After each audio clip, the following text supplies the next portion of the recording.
Okay, I'm almost there. Okay, And we're there. We're live. all right. Okay, here we are. Welcome, everybody. It's great. Okay, very good. Thank you. Says this meeting is being recorded by the host or a participant. So I say, got it. I'm gonna trust that. Yeah. Okay. Then I just want to give you a little outline of what I'm going to be doing over the next 5 weeks or so. The first week, this week, is going to be basically an introduction to the Gospel of Luke. Talk a little bit about who Luke is and what this, where this gospel came from and why he wrote it. And then next week, I'm going to concentrate on the infancy narratives in Luke, which is a past, which are, very much a Luke writing there. It's whatever source he had, it was his alone. Nobody else wrote from that same source. So we're going to go over that next week and compare it a little bit with the infancy narratives in Matthew. Then the following week, I thought I'd go into the Good Samaritan parable, and again, talk a little bit about that. Again, that's only found in Luke. It's not found in any of the other Gospels. And then after that, the week 4, I do the Prodigal Son Parable, another passage only found in Luke. And then we do the last week, I'd like to talk about the Passion narrative of Luke and the resurrection narratives of Luke. The parts of them that are particularly only found in Luke. Again, using some comparison at that point too. And this week, as I say, it's an introduction to the Gospel of Luke. And Luke, we're lucky because Luke has given us an introduction to his gospel here. And that's in chapter 1, verses 1 to 4. I'm going to read it for you right now. And it goes, since many have undertaken to set an orderly account of the events that have been fulfilled among us, just as they were handed on to us by those who from the beginning were eyewitnesses and servants of the word. I too decided, after investigating everything carefully from the very first, to write an orderly account for you, most excellent Theophilus, so that you may know the truth concerning the things about which you have been instructed. And that's the introduction that Luke gives us to his own gospel.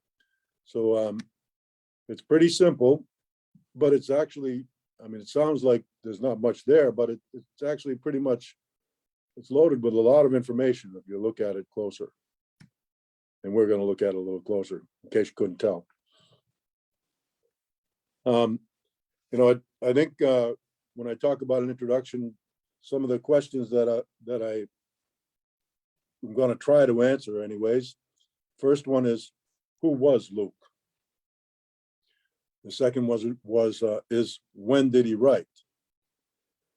The third one is, to whom did he write his gospel? And the last one is, why did he choose to write a gospel? Okay, so the first, going down to the first question there, who was the author of the Gospel of Luke? Well, first, I have to say, here's my disclaimer. In the end, the answer is going to be, we don't know. But we can make some guesses, and we can make some educated assumptions and deductions from the information that's given to us, and the information that we have, and from work done by archaeologists, theologians, historians, and so forth. So we're pulling from a lot of different disciplines to get this information and to try to come to these deductions that we have. So let me first start by telling you traditionally who this author Luke was believed to be. And second of all, before I do that even, I just want to say that nowhere in the Gospel of Luke or in the Acts of the Apostles of Luke does he mention his name as the author. There's no one named Luke that he says is the author of this gospel. It's attributed to Luke, and this is why. So traditionally he is believed to be the companion of Paul, who was referred to in three different occasions in the letters of Paul. In the epistles to the Colossians, verse 4, chapter 14, where it says, where Paul is sending his greetings, and he says, Luke, the beloved physician, sends greeting, as does Demas and some other fellows. And also in the second letter to Timothy, chapter 4, verse 11, it says, Luke is the only one with me. And finally, in the letter to Philemon, verse 24, there's only one chapter in that, as well as Mark, Aristarchus, Demas, and Luke, my co-workers. He's telling them who was with him and wishing them greetings at that time. So there's this fellow Luke referred to in the writings of St. Paul. Then, as we know, Luke is the author of, the same author wrote Acts of the Apostles and Luke, the Gospel of Luke. And that comprises almost 40% of the New Testament. He is the most prolific writer of the New Testament. He has more print and more pages and more words than St. Paul does in the New Testament. So he has the largest section allotted to him. But as I said, in the Acts of the Apostles, there are several sections of it that where Luke is writing about the ministry of St. Paul. And because in the Acts of the Apostles, of course, he goes through the life of the church after Jesus has died. He talks about the Pentecost, the giving of the Spirit, and then the ministry of Peter and the early apostles in Jerusalem, and how that then went out from Jerusalem. And then he talks about the conversion of St. Paul, and then he goes on into the ministry of St. Paul throughout the Decapolis, or the 10 cities, and then into Greece and Rome. And so he goes through that ministry of St. Paul, and as he's writing about it, usually he uses the pronouns they or he did this or they did this, but on occasion he on 3 different occasions, large sections of it, he used the pronoun we did this or we did that. So it implies that he was almost like a what would you say, a diary, like he was writing about their exploits together, that this was an eyewitness account of what St. Paul was doing, and that he is that companion of St. Paul. And so I don't know exactly how they came to decide on Luke, except that on very few occasions in the Gospel of Luke and in the Acts of the Apostles, he uses medical terms. Now, the use of these medical terms could be the same way that we use them as amateurs, not really understanding it, medicine, but some doctor tells us our diagnosis, and we just spit out their words to other people when they ask us about it. Or, we talk about a therapy or something that, like a doctor has told us about, and that we remember some words about. So it may not be that Luke is this physician. It may not be that Luke was actually one of the followers of St. Paul. And here are some reasons why that might be the case. If I can get there. Okay. One of the reasons that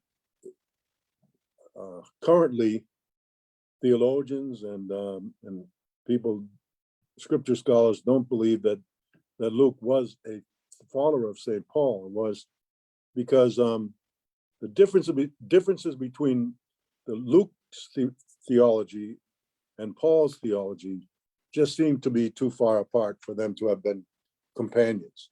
Because if Luke was with St. Paul, a companion of St. Paul.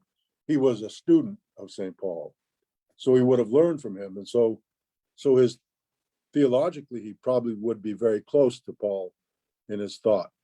One of the areas where that difference in theological opinion shows is when they talk about the Spirit. When Luke talks about the Spirit can come apart from baptism, before, it can come after baptism. It could come in no relationship whatsoever to baptism. Whereas for St. Paul, that relationship is so strong and so powerful that it's given it in baptism, and in that first when you first come into the church. And so that's one thing that they disagree on, or they're not disagree, but they aren't close yet in terms of what they teach. So that's why they don't believe that he was this follower of St. Paul. So that leaves us with the question of, who is this person? And first, like I said, the final answer is, in the end, we don't know. But like I said, we can make some deductions based on his writings. First off, we don't know if his name is Luke. But based on his writing style and his knowledge of Greek, we can presume him to be an educated person. The poor people in the ancient Middle East at that time would not have knowledge of Greek. First of all, they wouldn't know how to write even. So that would have been a problem. They wouldn't know how to read. Luke, obviously, the author of the Gospel of Luke, knows how to write and how to read. And we see in his writing style that he has not only knowledge of how to write, but he doesn't know just the mechanics of it, but he knows some of the artistry of writing too. He's truly a gifted author in many ways. We can also presume, based on the fact that we're presuming he's educated, we can presume that he is a man. Because again, in that day and age, women were generally not taught how to read and write in the ancient Middle East. So it's a pretty good chance that he's a male. Now, when I was in the seminary, they used to teach that Luke was the Gentile Gospel and Matthew was the Jewish Gospel. They said that Matthew was written for a Jewish community and Luke's Gospel was written for a Gentile community.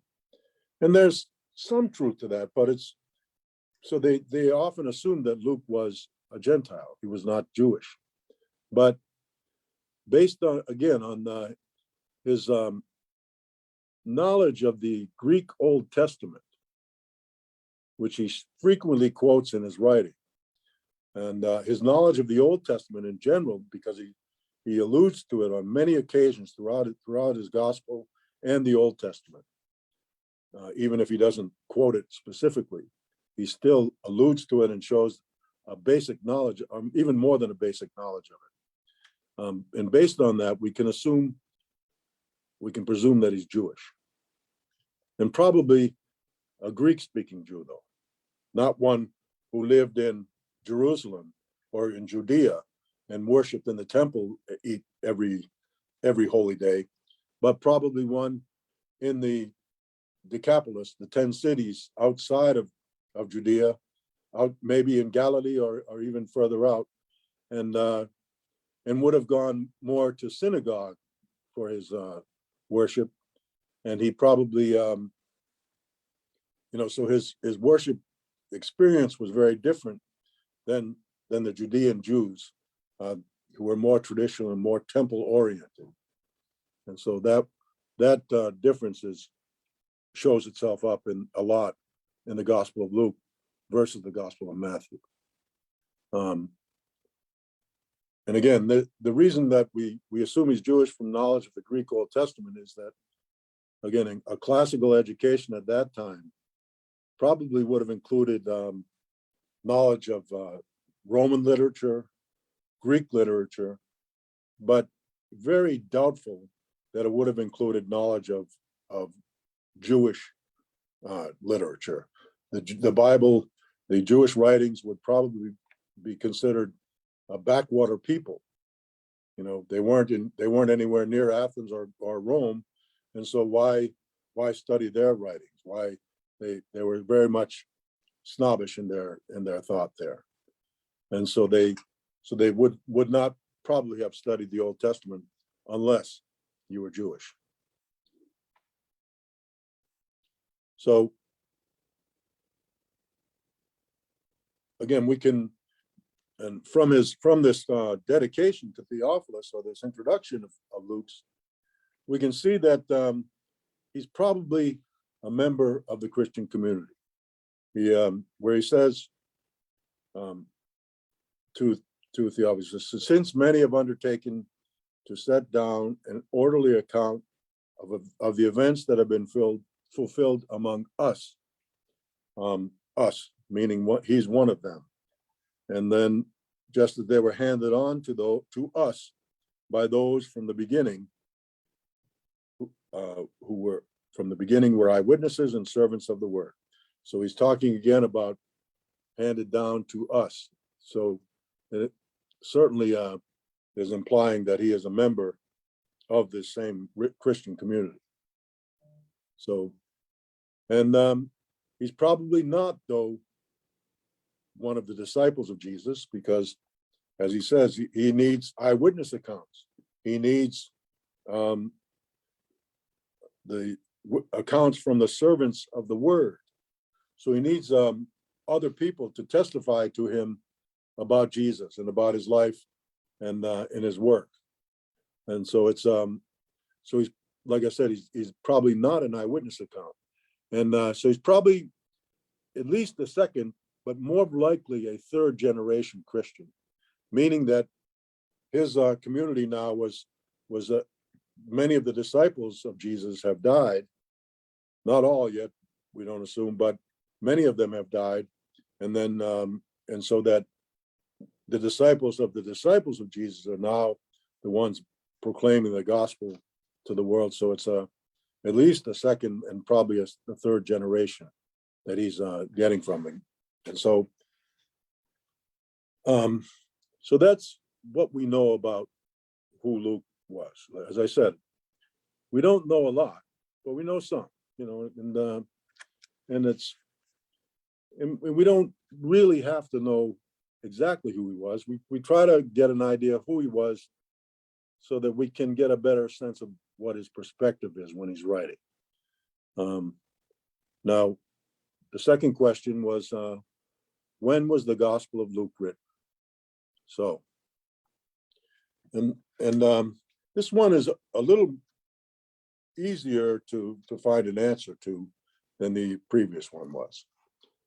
Again, we can deduce, as I said, he's a second or third generation Christian.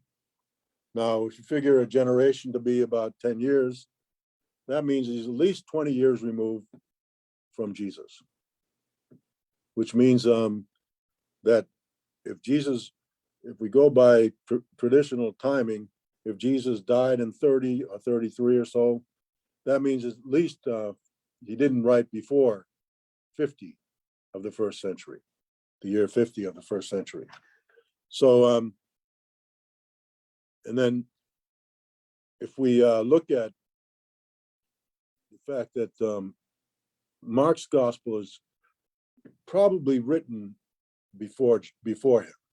So, so he's probably, and the reason I say that is because he takes many sections of the Gospel of Mark, about 35 to 45%, I mean, 25 to 35% of his gospel, I think it is, I'll be telling you that in a minute, comes from almost word for word from the Gospel of Mark. So he has that as a source, at least one of his sources that he uses. So if Mark's gospel, which is believed to have been written about 50, was already present, or was already written, and gathered and collected, then, and Luke knows of it and has read it, or at least has knowledge of it, and that would mean that that gospel would have to have been circulated some.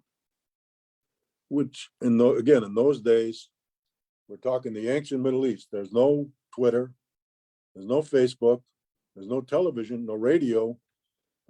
These things, there was no printing press. So just to get a copy of a writing like that would have taken years, literally. But then for it to be written for one community, wherever Mark was, which is more closely in Judea, then that would have then had to be disseminated throughout the area and throughout the whole church, which was spreading out more and more at that time too. So that would have taken at least another 10 to 20 years. So you figure that then if 50 was our earliest date possible, then it gets pushed back another 20 years. When you think about it, to about 70, that the earliest date that Mark could have been written would have been the year 70 of the first century. So again, he mentions that some of his sources were eyewitnesses, which we presume to be apostles. And it is estimated that the last apostle died somewhere in the 90s. So that would mean that he had to have written it sometime before 90, or he had to have gathered it together and put it together before the year 90, before whenever that last apostle died. Because it sounds like he got this eyewitness testimony from one of these apostles, or at least one, maybe even others, maybe more. So, and most scholars date the writing of Luke sometime between the years 70 and 90 of the first century. And now we go to the third question. To whom did he write his gospel? Well, if we really want to be very simple in that, we can say, as he puts it here in the third verse of chapter 1 there, I too decided, after investigating everything carefully from the very first, to write an orderly account for you, most excellent Theophilus. And who is this most excellent Theophilus? That's the question. And Theophilus could be a person's name, could be a Greek person, or could be a Roman person. But if we take that word Theophilus and we translate it into its two sections there, it means lover of God. So, as I said, Theophilus could be a person's name. He may be a brand new convert to Christianity. He may have been someone that Luke came into the church with, a fellow convert of Luke's. When Luke became a member of the Christian community. And so he could also be anyone who is a lover of God. So that could be, as it suggests, just that, a lover of God. And as it turns out, if you think about it, the way we use the Gospel of Luke now, it's for lovers of God. It's not for this most excellent Theophilus. And now we're going to dig a little deeper into that last question of why did he write the Gospel? What's his audience, and not only what's his audience, but what was his purpose of it? And again, as we look in that third verse, he says, after investigating everything carefully from the very first, he has decided to write an orderly account for you. So it seems to be implying that the narratives with which he is familiar are somehow inadequate. Now, we rely on on some archaeological work, some theological work, but also, we rely on different understandings of culture. They look at a lot of different things to come to make these deductions and thought here. And as I said, it seems that somehow he's inadequate. But what are the possible sources that Luke might have had, these narratives that he had, that he might be unhappy with or think inadequate? One of the sources that he probably would have had would have been what's called a sayings gospel. And that would have been, and they believe, theologians and archaeologists believe, there were probably several of these collections of sayings of Jesus, of the disciples, but they were random collections of sayings that they weren't put in any particular order, not in historical order, not a narrative order, not a story order, just together. They might have been a collection of particular, like one or two lines of Jesus' teaching. They might have been a story of a parable or a story of a healing that Jesus did, and so forth. Some of these stories just put together or gathered together in one place so that you could go and look at them, and but not in any order. And so what Luke is trying to do then is to take these saying gospels and put them into some kind of order in terms of the life of Jesus and then the life of the church afterwards in the Acts of the Apostles. So in that first way, in one way, he sounds like he wants to be a church historian. He wants to make this history of the church, and he wants to be there so that people can see it and know where we come from. And so he's, that seems to be part of his purpose in writing the gospel, is as an historian for the church. But as I said, he's talking to this lover of God, this Theophilus, and he's saying that the reason, so that you may know the truth concerning the things about which you have been instructed. So he's talking about it, that this collection of sayings somehow is inadequate in enabling a fuller understanding of Jesus and of the church. And so he's trying to, in that way, he sounds a little bit like a director of religious education. And so you would think, as a catechetical director, he's trying to enable this document to be one that can be taught more readily and more easily to new people coming into the church, to help them again get a sense of who Jesus was and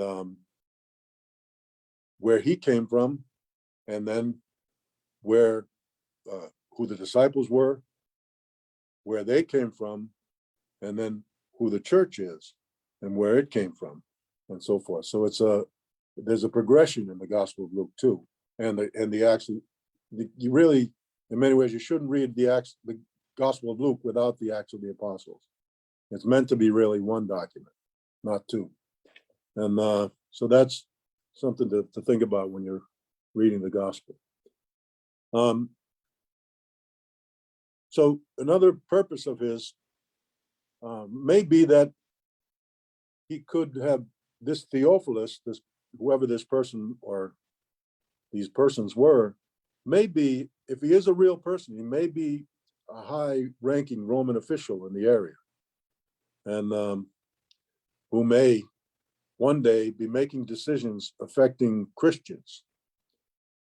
And that being the case, Luke might be considering this document as a way to make clear the work of Jesus and the church, and especially as it makes contact with Roman authority.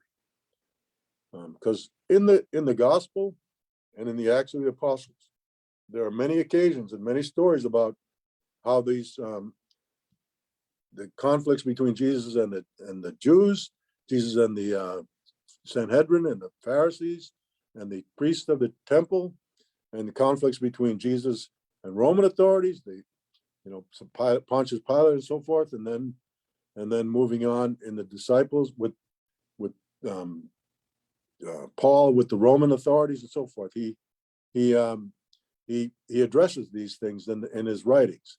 He's not afraid to talk about them and trying to make them more clear, I think, in terms of how the church is, what its purpose is, what its meaning is, and why it is here, and that the Roman authorities don't necessarily have to fear it.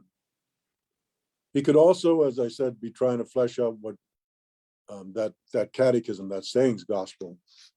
He may have, like I said, he probably used a sayings gospel or two as sources, and he put them in story contexts for the most part. Although there are a few occasions where Jesus just seems to rattle off sayings, but it seems like he more often than not turns them into a story, a more readable story than just reading one saying after another. It's like reading Proverbs can be very difficult. They got the book of Proverbs in the Bible because it's just one saying after another, none related necessarily to the one before it or the next one. So it can be tedious at times. So he may be trying to give that a better sense of a narrative and story. He may be a postmodernist for all we know, because he likes his stories. And so as a historian and a theologian, he might have wanted to tell how the three stories of Judaism, Jesus, and the church relate to one another, in a way that is historical, but in a way that is also theological. Luke is a theologian. We should remember that. But he minored in history, I think, too. And then you got to remember too, if he's a second or third generation Christian, as I said, he's already seen some of Jesus' apostles have died. So he's seeing that Jesus is gone. He's ascended into heaven. So he's seeing that Jesus is gone. That event has occurred already. He's seeing that now the apostles are gone. And so that is going further and further into history. And so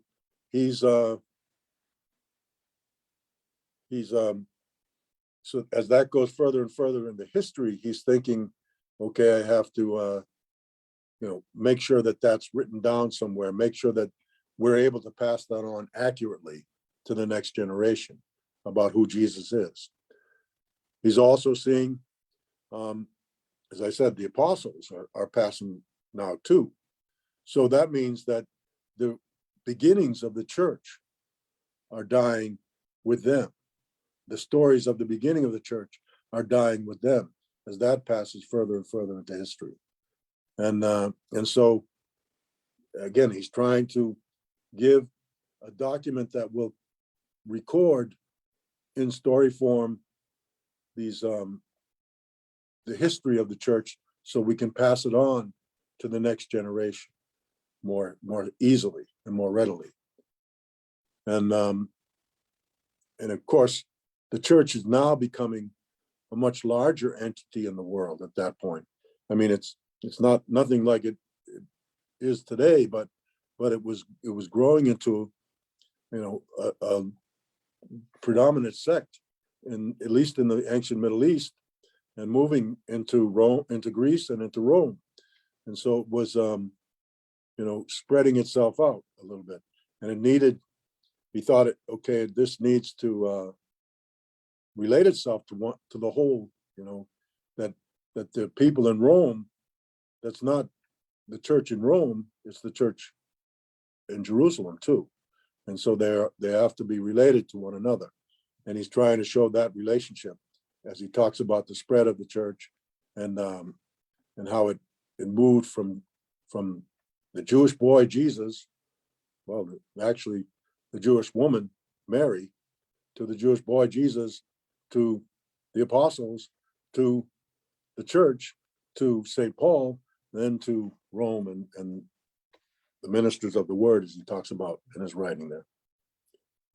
And all this, of course, he wants to relate to Jesus' Judaism. He wants to relate it, of course, Jesus to all of these things, and to the civil authority of the day.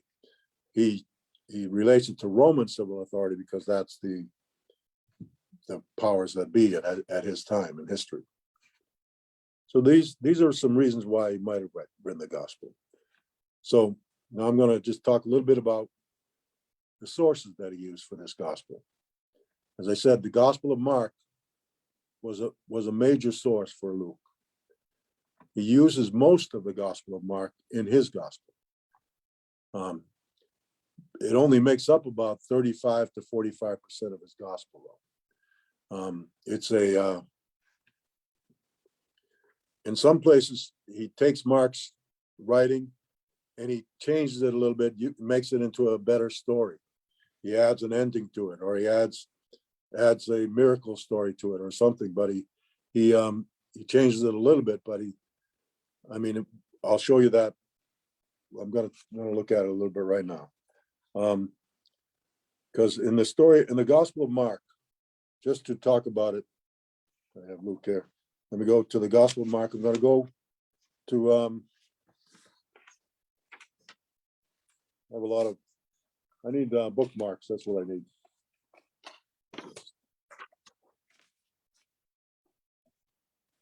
Oops. That's Matthew. We don't want that one.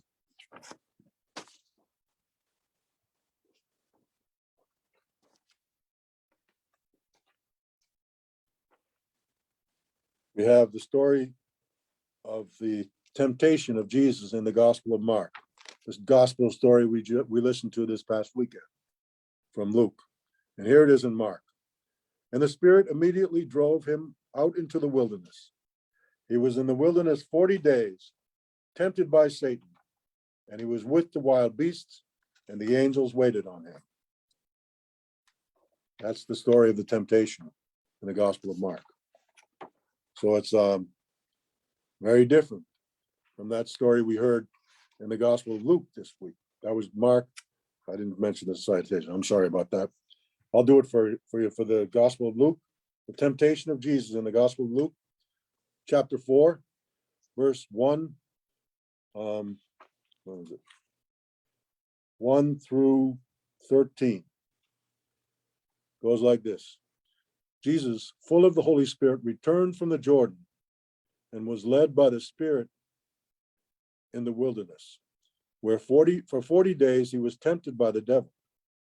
He ate nothing at all during those days, and when they were over, he was famished. The devil said to him, "If you are the Son of God, command this stone to become a loaf of bread." Jesus answered him, "It is written, one does not live by bread alone." Then the devil led him up and showed him in an instant all the kingdoms of the world. And the devil said to him, "To you I will give their glory and all this authority, for it has been given over to me, and I give it to anyone I please. If you then will worship me, it will all be yours." Jesus answered him, "It is written, worship the Lord your God and serve him only." Then the devil took him to Jerusalem and placed him on the pinnacle of the temple, saying to him, "If you are the Son of God, throw yourself down from here, for it is written, he will command his angels concerning you to protect you. And on their hands they will bear you up, so that you will not dash your foot against a stone." Jesus answered him, "It is said, do not put the Lord your God to the test." When the devil had finished every test, he departed from him until an opportune time. So we have a very different story in the Gospel of Luke than the one in the Gospel of Mark. Whereas Mark just says he was led into the desert by the Spirit. he was tempted in the desert, and we don't even know if he passed the temptations. And he just says, then the angels waited on him. Luke adds texture to it. He adds the story to it. It's fuller in many ways. And now here we have again. This is as I said, that's one of the main differences. When Luke uses something from the Gospel of Mark, he tends to add to it. But there are, as I said, there are occasions where he just uses what seem to be the sayings of Jesus or the story that Mark put there, word for word. But also there are occasions where he does this, where he adds to it, and he makes it. I mean, he doesn't do that just so that someone will buy his book. He's doing that, as I said, he's a historian and he's a theologian, and he's doing this for theological purposes. And I want to go into the same story from the Gospel of Matthew, because it's similar to the Gospel of Luke, but it's also different. This is Matthew. Oops. Like I said, I have a lot of bookmarks here.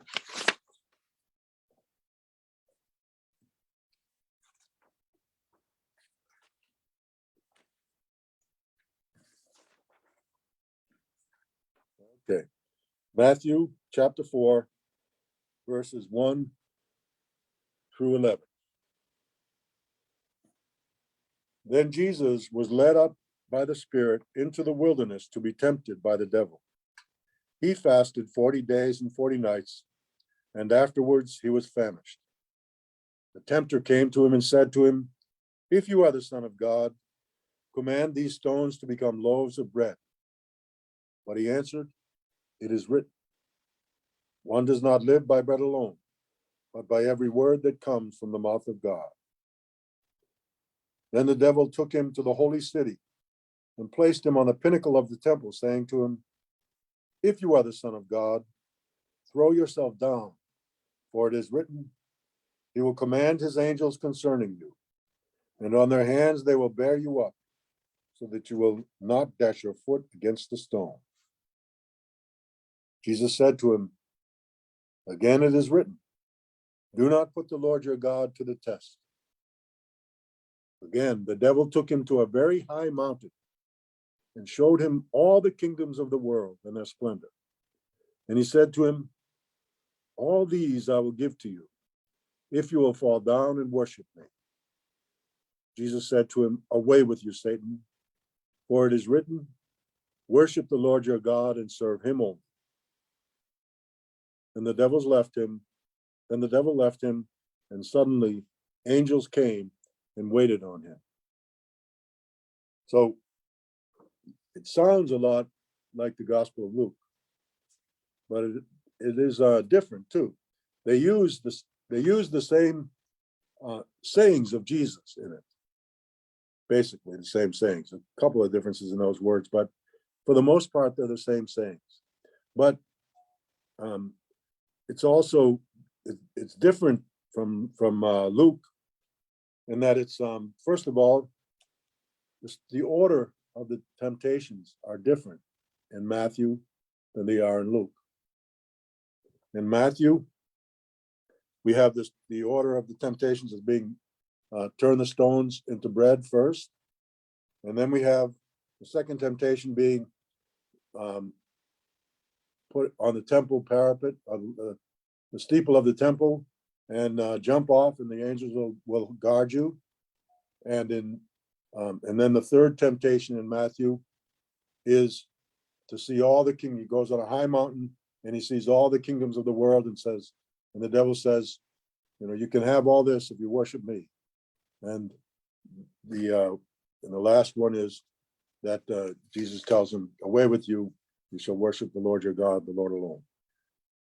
Whereas in Luke, the order is first, he is tempted by turning the stones into bread. Then he's tempted by the kingdoms of the world. But we're not told that he's put on a mountaintop to do that, but that the devil kind of shows it to him in a vision almost, that he sees all the kingdoms of the world, and he said, you can have all this if you worship me. And Jesus says, you shall worship the Lord your God, the Lord alone. And then the last temptation is the temptation on the temple. And Jesus to throw himself off there on the temple in Jerusalem. And so it's the difference is minor in terms of the storytelling, but it's very important theologically. That difference, okay, for Matthew, as I said, when I was in seminary, they talked about Matthew as the Jewish gospel. One of the reasons was he uses a lot of Jewish allusions to the Jewish scriptures and allusions to Jewish history and Jewish salvation history. So what he is doing, the order of the temptations are the same as the order of the temptations of the people of Israel in the desert. First of all, they were hungry in the desert, and they grumbled against Moses, and they said, what, did you bring us out to the desert to die in the desert? And in Deuteronomy, Moses is quoted as telling them, that you do not live by bread alone, but by every mouth from the word of the Lord. And so that's a direct quote from Deuteronomy, and Luke uses that too. But that's the first temptation that the people of Israel had, and they failed it. Jesus, on the other hand, passes it. He reminds the devil. He uses scripture, his tool, against the devil, against this temptation. Then the second temptation is the temptation on the temple, where they are, with the people of Israel in the desert. They were tempted when Moses was on the mountain too long. They thought he could never survive the fire of the Lord up there and all that. So they were very scared and nervous. And what did they do? They went to Aaron and said, make us an image we can worship. So they make the golden calf at that point, and they start dancing around and worshiping this image. They failed that image of idolatry, and they worship another god besides God.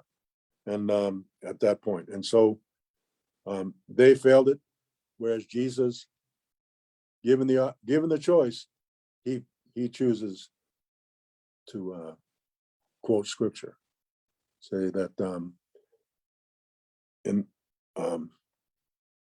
right. I might have my stories mixed up right now. Let me look again.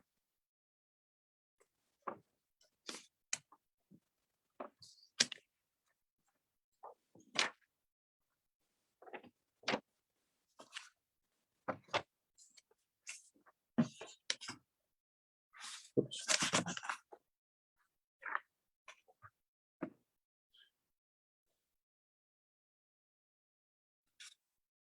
Yeah, worship the Lord your God and serve him only. I'm sorry. Oh no, the second one was you should not put the Lord your God to the test. I'm sorry, I got that mixed up there. So he didn't, when he was on the temple, he was being asked to make God conditional in a sense. He said, make your faith in God conditional. And this was at Massa when they were complaining about, again, not having enough water, not having enough to survive in the desert, not being in the desert too long. And they were complaining against God and against Moses. And they're looking for God to prove who he is, saying that their love for God, their worship of God is based on them getting good things from God. And so like here he is, he's going to put when he's on the temple, on top of the temple, he's going to put the Lord to the test to show that he's God. And then by doing that, then he will believe in God, or he will do what God wants. But he's actually trying to make God do what he wants. So it's a conditional love. And then the third temptation for Matthew is that one where the devil again asks him to worship, and that's related to not only to Baal but to the golden calf, but also to it's got to do for Matthew at that time. I mean, the people of Israel, they, like I said, that was they worshiped this golden calf. But the Jewish people of Matthew's time were also at a point in their lives and history where Rome was the dominant power, and many of them were apostatizing from Judaism, leaving it, even if because in order to work for Rome, they had to claim Caesar was God. So it was a trade-off for them, and in order to take care of their career, they would leave their faith behind while they went to work. So that was the import from Matthew, was related to those temptations in the desert. Whereas for Luke, he uses the same temptations of Jesus and he uses the same responses of Jesus, but it's a little different for him. Again, he's not writing to a predominantly Judean community. He's writing for a more Greek-speaking Jewish community, Greek-speaking Christian community as well. So it's a mixed community of Gentile and Jew, and but again, not predominantly Judean Jew, but more like I said, a synagogue Jew, you might say, than a temple Jew. And so it was in that difference. It's he uses and again his purpose is to write a history of the church and to put it in some context, in some spirit, some meaning, giving it some theological meaning. And so he uses this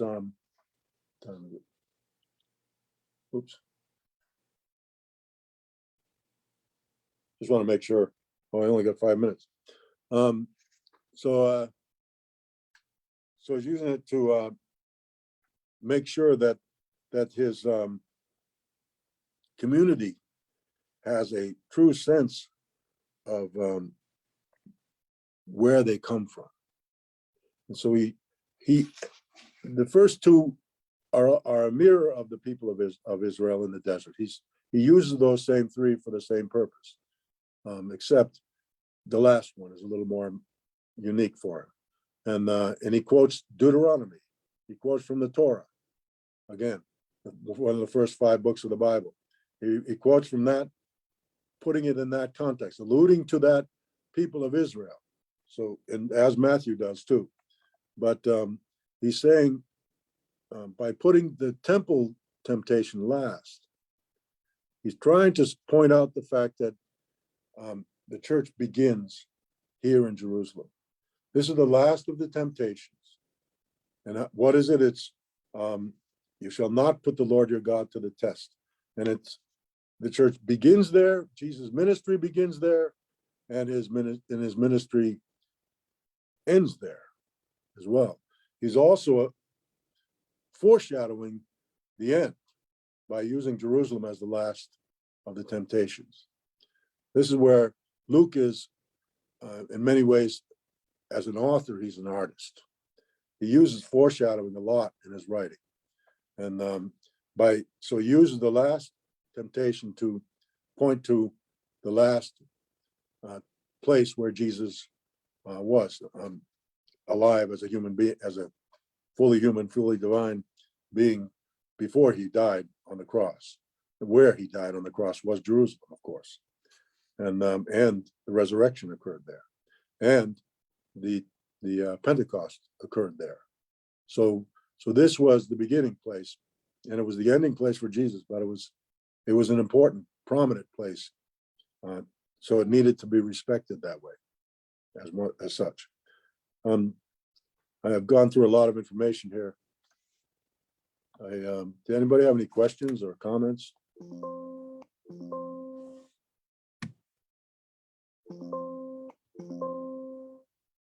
Okay. So I guess I had enough material, huh? Because I had a few other things I wanted to go into too. But next week, as I said, we'll go through, look at the infancy narratives of Luke. That's in Luke. It begins with the verse 5 of chapter 1, and goes through up to chapter right at the up to the end of chapter 2. So all the way through basically 1 and 2 of the Gospel of Luke is the infancy narrative of Luke, and the infancy and adolescent narratives. And as I said, much of that is unique to Luke, but Matthew and he must have shared some common sources too, but each of them also had different purposes and different problems they had to deal with. So they use it in their own way. So next week we'll look at those, at the Gospel of Luke's infancy narratives. If you want to read the narratives beforehand, that's good. I would also suggest reading Luke and Matthew. A lot of times we as Catholics and Christians, we put those two stories together, but they're very different and unique. And so try to read them separately to get a sense of what they are and how different they are and what they share. Okay. All right. See you next week.